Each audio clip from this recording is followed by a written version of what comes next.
This male African jacana has been left holding the babies.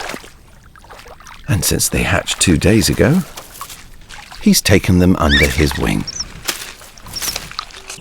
Just like Dad's, their huge, splayed toes spread their weight over a large surface area, so they can almost walk on water.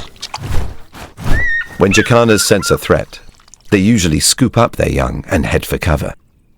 But his chicks are scattered too far, so he sends out a secret alarm call, triggering an incredible anti-predator instinct.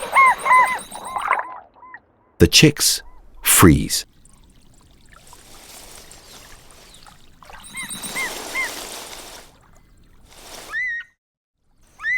All Dad can do is hope they keep as still as possible.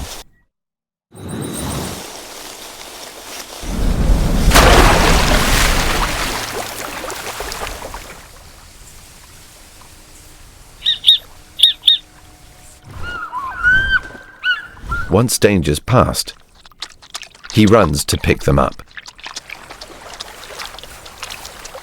But one of his chicks is still missing, still frozen. Her breathe. But because she's underwater, she can't hear her dad's call. Finally, Dad's call is close enough to be heard, and the chick moves towards it. All back together, tucked in with Dad.